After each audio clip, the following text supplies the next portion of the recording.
Bienvenue dans le monde qui nous rassemble et qui nous ressemble.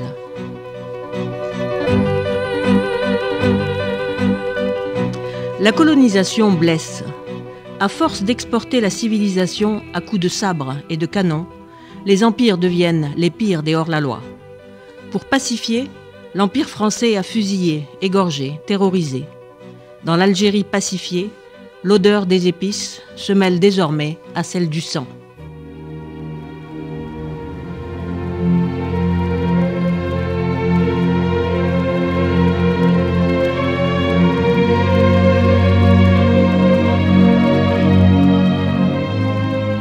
Ici et là, on a entendu le clairon de l'armée française. Ici ou là, on a vu passer la casquette du père Bugeaud, qui s'adresse à ses troupes en leur donnant des instructions précises. La guerre que nous allons faire n'est plus une guerre à coups de fusil. C'est en enlevant aux Arabes les ressources du sol que nous pourrons en finir avec eux. Ne soyez plus seulement des soldats, mais aussi des laboureurs et des colons de l'Algérie nouvelle. Que l'indigène soit refoulé dans ces forêts si meurtrières, qu'il pourrisse dans les marécages, qu'il connaisse le sort du loup, du sanglier, de la bête aux abois. Ne laissez plus à l'ennemi ni troupeau ni récolte. Au retour des combats, partout où flotte notre drapeau, donnez l'exemple, messieurs les officiers. Coupez de l'orge, en un mot, pacifiez.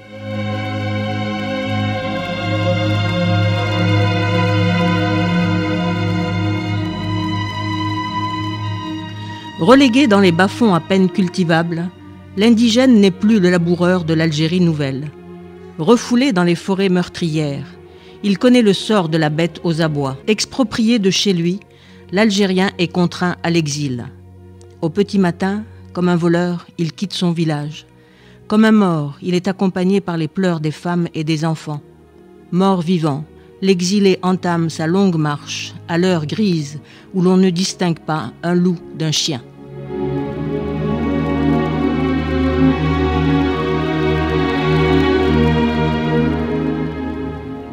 Il y a du travail à Marseille, à Lyon, dans les mines du Nord, dans les fleurs du Midi. On touche 3 fois plus pour les enfants. Si on ne trouve pas de travail, on prend une femme ou le chemin du retour.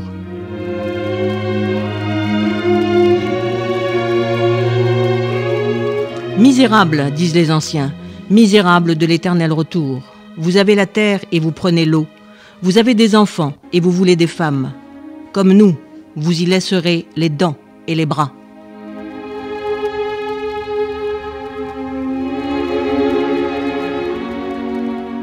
Les anciens ont laissé leurs dents et leurs bras dans les mines du Nord et les fleurs du Midi. À Marseille et à Lyon, ils ont balayé les rues et piqué le macadam à coups de marteau qui esquintent les nerfs. Ici ou là, en France, la casquette du contremaître a remplacé celle du père Bugeaud. Ici, en France, l'homme à la casquette dit « travailler » au lieu de « pacifier ». Pacifiquement, les travailleurs émigrés laissent ici ou là leurs dents et leurs bras.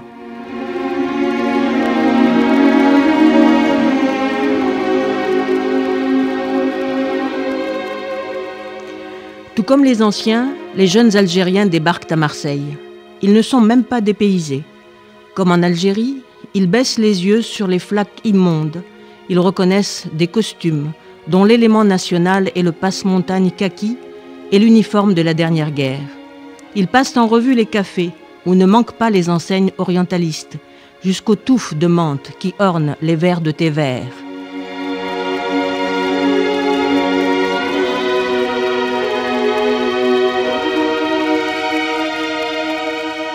Oui ou non avons-nous traversé la mer, se demandent les émigrés. Oui ou non avons-nous traversé la mer, disent leurs regards détournés de grappes indéracinables qui marchandent les guenilles, tendent les paquets de bastos. Marseille n'est plus que ce corridor de Casbah.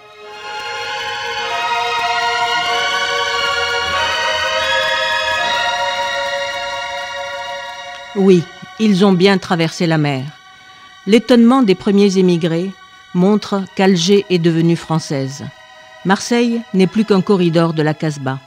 Oui, mais là-bas, dans ta Casbah algérienne, tu meurs chez toi. Ici, en France, désormais, tu n'es plus qu'une ombre. Plus tu passes inaperçu, mieux c'est pour toi. Visage d'hôpital, figure de carême, tu passes et tu te fonds dans le paysage. Histoire de dire « Excusez-moi de venir construire vos routes et vos immeubles, je ne vous dérangerai pas plus que ça. »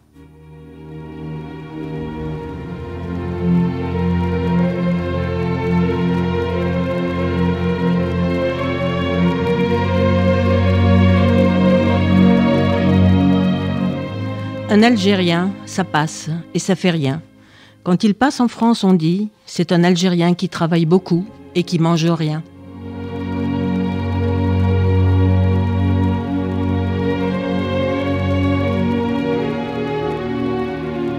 L'émigré passe anonyme dans le paysage français, sans faire de mal à personne, sauf à lui-même peut-être. Il aimerait bien ne pas être agressé ni par les hommes, ni par le paysage qui lui sont étrangers. Or, il arrive un jour que dans un corridor français qui ne ressemble pas à la Casbah, un homme fraîchement débarqué d'Algérie se perde. Il est le héros de Boudjedra dans Topographie idéale pour une agression caractérisée. L'homme est analphabète. Il a une valise en carton pâte bouillie et un petit bout de papier, une destination qu'il n'atteindra jamais. Avalé par la bouche du métro parisien, l'émigré meurt dans le labyrinthe moderne.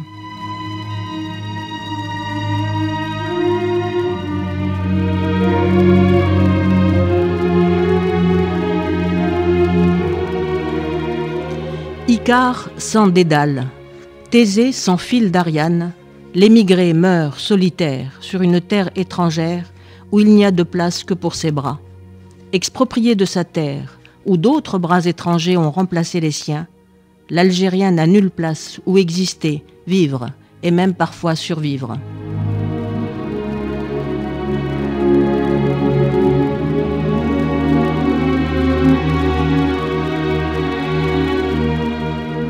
Marseille ou Paris, c'est kiff-kiff. Ici ou là, nos expatriés, nos expropriés, travaillent et meurent. Les jeunes comme les vieux y ont laissé leurs dents et leurs bras.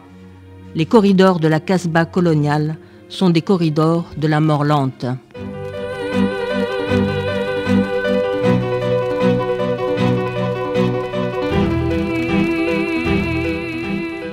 À très bientôt dans le monde qui nous rassemble et qui nous ressemble.